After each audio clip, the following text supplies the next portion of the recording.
Hello! My name is Callista, and welcome back to Unavowed.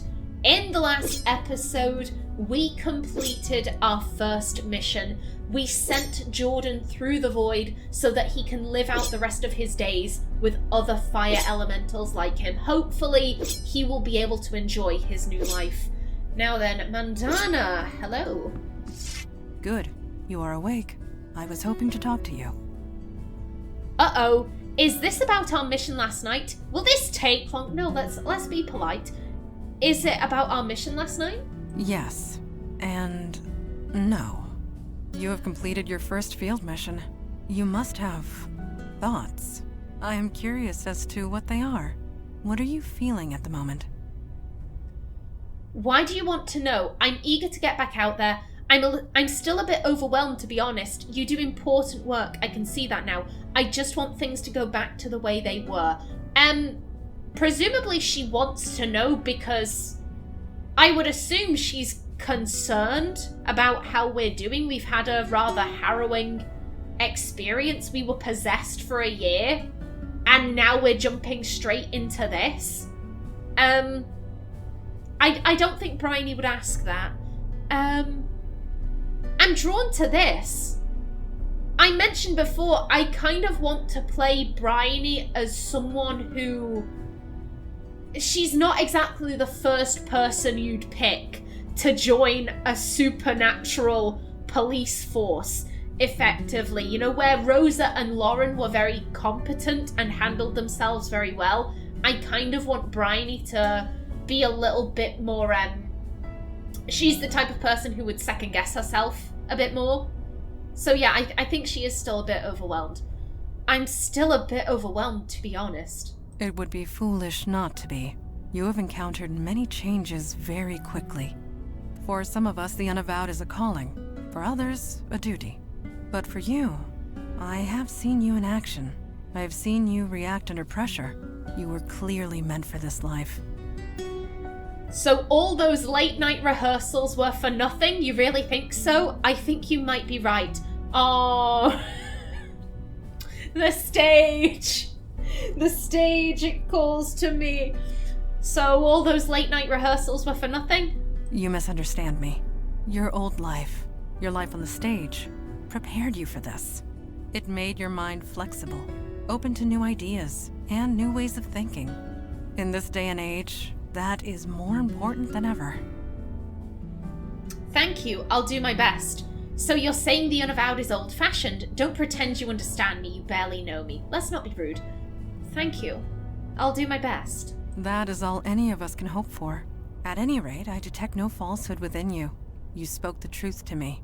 Thank you. I will return to my training now. No, I want to speak more. Yes? Okay, ooh. Can you really detect falsehoods? Yes. Lies and falsehoods make jinns uncomfortable. We cannot abide the sensation. Of course, the ability to detect a lie is often useful in the field, so I have accepted it. She literally just said it makes her uncomfortable. Let's not do that. Also, we've seen her use this. We've seen her use her abilities in the field. We don't need to question it. I have some questions about yourself. Me? What do you want to know? Where'd you learn to use a sword? Like with most things, I learned it at my mother's knee. Well, not literally. She was usually cutting off other people's knees, but the metaphor holds. Your mother used a sword too? Yes, but I prefer not to dwell. Ask me questions if you must, but not that. Okay. I'd like to ask about something else. I will do my best to answer. Any thoughts on that last mission? I believe we made the right choice with Jordan. When he disappeared across the void, he seemed content, less conflicted, more determined. I am sure he will make a life for himself there. I think that would make Bryony feel a little bit more at ease. I think she felt very selfish sending Jordan across the void, she didn't want him to die because that would mean that she had effectively killed yet another person. Because so many people have died because of the actions the demon did whilst possessing her body. Like, so many people, like, that we know about have died. And I do think she includes the people who burned to death or, were severely burned in that, in the shelter fire, because she was the one who gave Jordan the spell. Like, ultimately, it all comes to rest at her feet. And so I think she was feeling like, oh, was it selfish to make him carry on living? But hearing that Mandana thinks like, oh no, he seemed content, I think that would make Bryony feel a little bit better. I'll leave you to it. Thank you. No worries. Now then, Eli. Ooh. Eli stares into the flickering fireball. What is this? What is you doing? Oh, hi. Didn't see you there. I was just reading some old texts with Firesight. Uh-huh. I don't know what that is. Right, Firesight, of course. You're reading through a fire? You're reading through a fire? Something like that. It's a fire magic trick. Lets me read any book that was consumed by flame. It's a bit of a strain on the eyes, but beggars can't be choosers. That's kind of cool. So what are you reading? Can I try reading it? So what are you reading? It's an old Sumerian text about death magic. Really long, really boring. But I used to read books about S-Corp tax code for fun back when I was an accountant. I can handle boring. Ah well. See you at the meeting. No, I have questions. One quick question. Fire away. You mentioned something about being an accountant? That's right. Back in my mundane days, back before my powers kicked in, I worked at the firm Weisel, Meltzer, and Sherman. There used to be a Beckett somewhere in the middle of that, but, well, you know. You were really an accountant? Yep, I was damn good at it too. I made partner in 5 years, worked at the firm for another 20. You had to know things to be an accountant back then. No computers to do half your job for you. And to make partner, you had to crunch numbers in your sleep. Me? I ate them for breakfast. You make being an accountant sound so exciting. Well, it was. For me anyway. Lining up numbers in my head, making them dance and do what I want. My boss used to say it was like magic. Turns out the old man was being literal. Who knew? Being an accountant is like doing magic? Yeah, throwing a fireball or preparing your tax return. Tomato, tomato. It's all just numbers, and I'm really good at equations and numbers. Always have been. Could I ask you about some of the pictures on your walls? Sure, I guess. Oh, okay. What are you and Mandana doing in that photo by the door? I'm curious about that wedding picture. The house, the mailbox says Beckett. Those 2 little girls, are they yours? That picture of you at the desk. Enough about the pictures, let's talk about something else. Talk to you senior, like, let's go through them. What are you and Mandana doing in that photo by the door? We were feeding the birds. What? You expected something else? There's nothing special about it. Just an ordinary day. If the picture is nothing special, why are you smiling? I am? Huh. Yeah, I guess I am. The picture was taken in, 77, 78, around 5 years after my powers kicked in anyway. I'd buried myself down here, studying old books, experimenting with spells, trying to come to terms with everything. Then Mandana dragged me out to the park. We fed the birds. It was nice, normal, ordinary. I felt human, and I can never forget that. Not ever. Oh.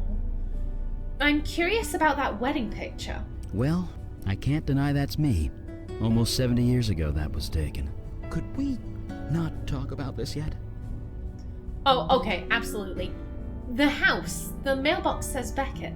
You know what they say. If it's yours, put your name on it. But yeah, that's my house. Well, 50 years ago it was my house. Had to leave it behind when my powers kicked in. And the worst part? I was only 5 installments away from paying off the mortgage. Oof, that was close. Frustratingly close. Those 2 little girls, are they yours? Yeah, but I kinda don't want to talk about them now, if that's okay. Oh, that's fair. That picture of you at the desk. Yep, that's me, hard at work. I can even remember the account I was working on. This dress manufacturer in Midtown, booming business, lots of numbers, tons of paperwork. Took me months to sort through it all. I loved every minute of it.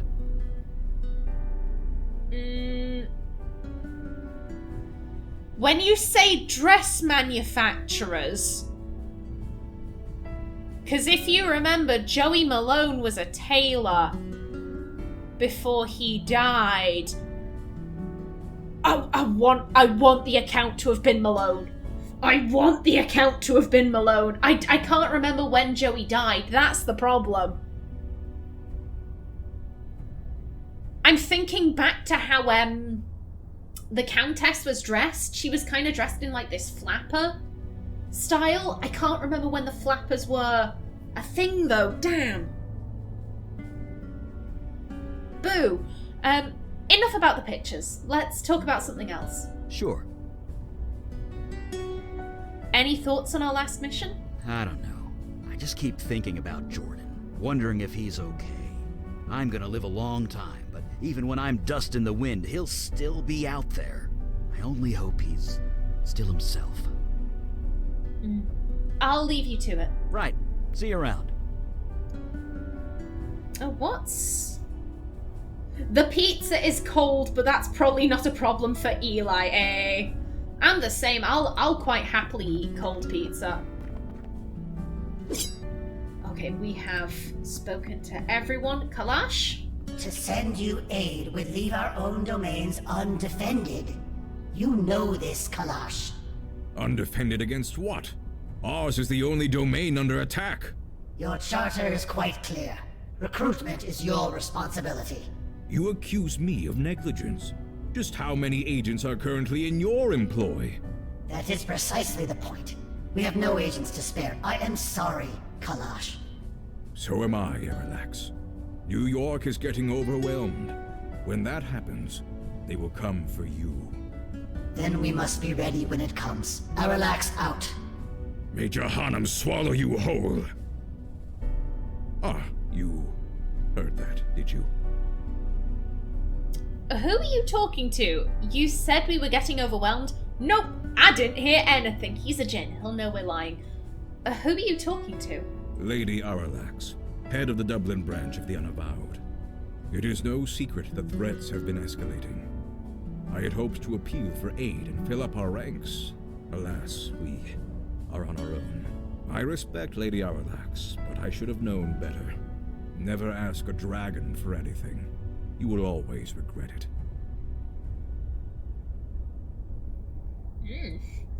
Okay, so the Unavowed branch in Dublin is run by a dragon. Nice.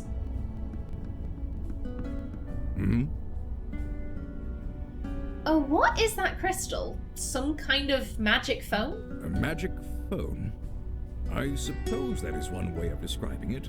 There are shards of this crystal in every branch of the Unavowed. It allows us to communicate, for whatever good that does. Did I hear that right? You were speaking to a dragon? A dragon at the head of the Dublin branch of the Unavowed. Yes. She is old, stuck in her ways. I suppose the same could be said of most of us. Called a meeting. Yes, duty calls. I have appealed once more for aid. It has been rejected. Huh, this is my surprised face. Why do you bother with those cowards, Father? Show some respect. They are correct. Stubborn, but correct. We don't need help. We're doing just fine on our own, are we? Are we? Also, who are you to talk? Bryony, you've been here 2 minutes. You think they shouldn't send us help? Why won't they help us? Aren't we on the same team? Why won't they help us? Aren't we on the same team? Only to a degree. The rules are clear. Each branch is responsible for its own defense and recruitment. In this respect, I have been negligent. So have all the branches, Father. A sudden rise in threats would have caught any city unprepared. And we're that city. Lucky us. I shall appeal again, rest assured. In the meantime, let us go over last night's events. I think it went really well. It could have gone better. I almost got crushed by a giant ice block. Ooh. I'm kinda drawn to this. I don't know why. Here's the thing, I think Bryony has some very mixed feelings. Because, like, no one got hurt. We figured out what was going on with the void energy activity, whatever it was. We sent Jordan across the void. Like, it's all good. But Bryony also discovered that she was responsible for a homeless cult that murdered a guy. And then everyone got worse, and then she was kind of responsible for the homeless shelter setting on fire because she was the one that gave Jordan the spell. Like, I don't think either of these really suit how Bryony feels. She feels very conflicted. So maybe... I've said before, Bryony, I think she does have a bit of a whimsical side. Maybe that's what she does when she feels uncomfortable. She turned on the light and there's Callie sat in the corner looking creepy, and her first thought was like, ugh. And then, all she could get out of her mouth was like, you do realise there's a blonde woman sat in the corner, huh? Like, maybe her self-defense mechanism for when she feels uncomfortable is to be whimsical. I kind of like that. I almost got crushed by a giant block of ice. You seem fine to me. As for the others, daughter, I trust you have recuperated from your ordeal with the fire elemental. I have. There do not appear to be any other ill effects. So you aren't entirely positive? I took all the necessary precautions, but one is never entirely positive. Then I will have to accept that. However, I am deeply concerned that this mundane was able to acquire such a powerful spell in the first place. I gave it to him, or rather my demon self did. My demon started a cult. It put Jordan in charge. It was the demon, not me. No, I think she's taking this very personally. I gave it to him. Or rather, my demon self did. Yes, but why? Why would a demon do such a thing? Why do demons do anything? To create havoc, obviously. Why else? No, this was too focused, too targeted. We are not dealing with a mindless spirit bent on chaos and destruction. This demon had a plan, a purpose. We need to learn what it was. I wish I could remember. It ruined my life is all I know, and how do we do that? Oh, I do think she could remember. I'm gonna go with this. I was leaning towards chaos. That's why it did all that shit. Like, it wanted to cause chaos. I can't say why, though.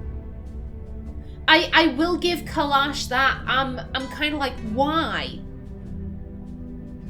Like, beyond the desire to create chaos and havoc, if it had a plan, like, what is that plan? Ooh. I wish I could remember. Fortunately, you won't have to. Ah, I know that look. You did as I asked, Mage Beckett? Yes, I did, sir. And it worked. Well, working. It's not quite done yet. What are you referring to? Oh, the ritual knife. I did a thaumaturgic scan on it. Thoma what? I assume that's a good thing. What did you find? Thoma what? It's a magic thing. Checking objects for imbued magical energy. And I hit pay dirt. The knife was imbued with a very specific energy signature. Your demon's energy, to be precise. It's connected to you, and you alone. That's why you were the only one who could use it properly. Which means we can track it. Oh! Great, let's go get it. I sense a book coming, so you know where the demon is. Yeah. I sense a book coming. Well, I can track the energy signature, but the demon's out of your body now. Its energy signature is changed. I can only track where it's been when it was in your body. Is that useful? I'm not sure I want to know. So where did the demon take me? Here's the thing. It is very useful. Because if we can go to the places it was at, maybe we can find clues. Maybe we can find other people who interacted with it who will know more. So where did the demon take me? It was busy, I'll say that much. It was all over the map. I'm trying to narrow it down to the areas of greatest activity, but it's slow going. So far, the scan's got you pegged in 2 places. The Bronx, around Gun Hill Station, and Staten Island, by the ferry terminal. I don't remember going to either of those places. And that's all the information you've got? So we go and do what? Just look around? Yeah, we just look around. I don't remember going to either of those places. Well, you were there. Or at least your body was. Very well. Check both areas for void activity and any sign of the demon. We'll show those idiots on the council what New York is made of. Meeting adjourned. Okay, let's head out. Anything? Eli, you are tapping the edge of your book. I am? Yes, it is quite aggressive. Huh. Mine must have wandered. Sorry about that. I'll stop. Thank you. Mandana always seems to be getting at him for, tapping stuff. I mean, the Bronx was mentioned first, so we'll go there. The Bronx, Gun Hill Road, 9:15 p.m. I have not been to this area since the 70s. It was a dangerous place to be in those days. No kidding. The fire, the crimes, the urban decay. I don't blame you. I refer to the 1770s. This road was a frequent skirmish point between the colonists and the British. If I close my eyes, I can still hear the cannons. Well, flippin' heck, Mandana's got a very good memory. Let's see. An ad for some kind of historical drama. You're a bit out of touch as far as pop culture goes. A golden wake? I think that says, can we actually look at this? Okay, no we can't. A vile stench wafts from these tattered trash bags. Still not a drop of rain on him, lucky guy. Mandana is smiling slightly to herself, eager to discover what lies ahead. This MTA officer surveys the area. He is glowing over his cup of coffee.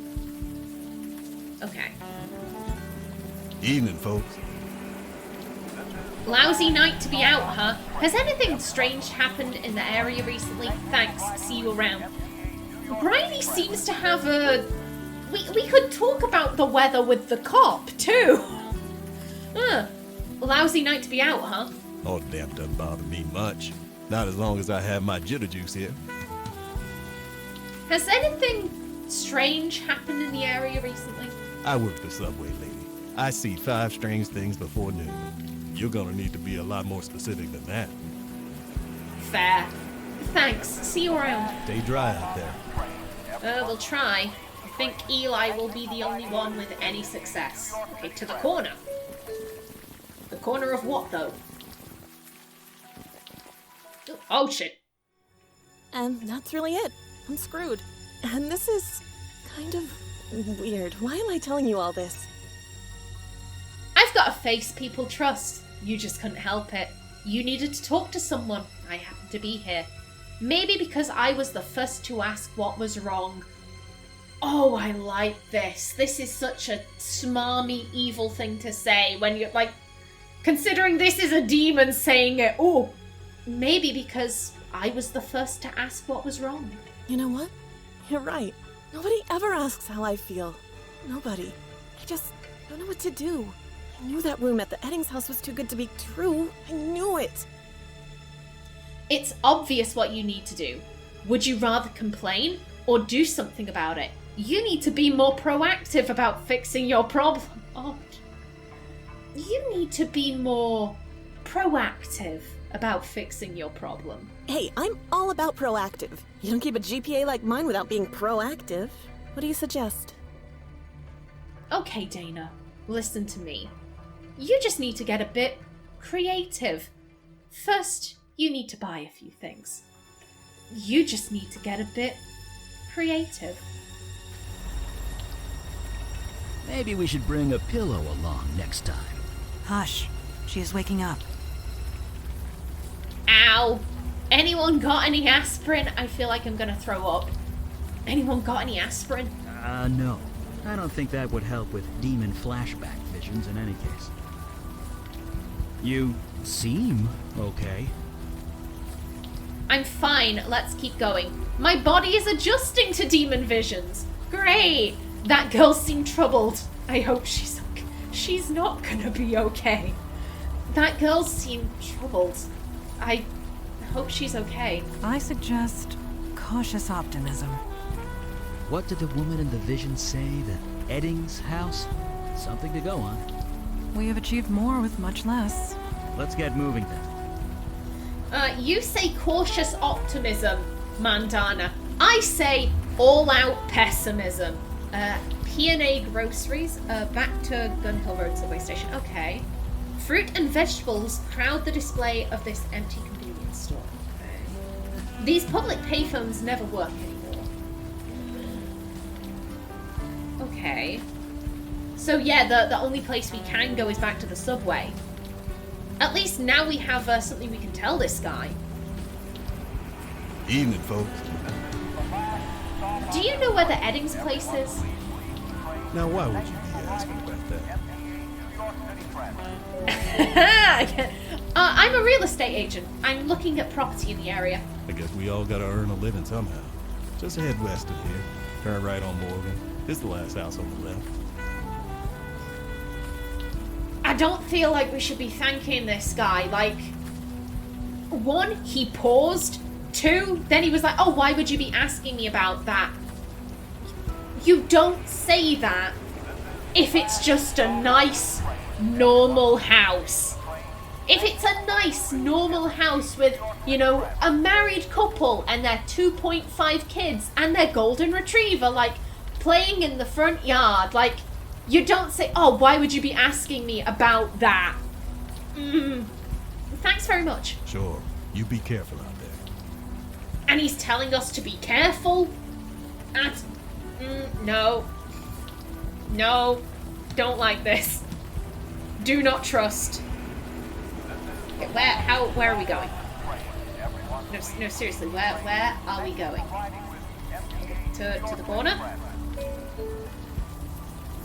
Eli, I've been meaning to ask, how are you coping? Huh?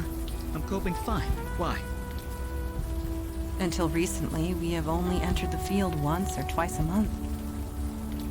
Now we are out almost every day. I was worried it might be a strain on you. You kidding? This is great. I'm working. I'm doing something. I'm not just stuck in my lab. So don't you worry about me, lady. I'm fine. Okay, I'm feeling a little bit foolish right now. Did I miss something? There we go. I wasn't hovering over the right area of the screen. Okay, let's see. Yeah, dozens of homes line Morgan Avenue. Homey little houses line the streets of this quiet suburb, and a half-crumbled brick lies forgotten on the sidewalk. Don't mind if I do. Hey, we got a brick. We can use it as a weapon. Yeah, let's head further down. Cute place. Pretty typical as these things go. Judging by that officer's reaction, I doubt typical is the correct word. It never is. Yeah. It never is. And I am going to bring this episode to a close right here. In the next one, we explore the Eddings house. But until then, please remember to like if you enjoyed, leave a comment below, and if you wanted to subscribe, it would be very much appreciated. I've been Callista. Thanks for watching, and see you in the next episode.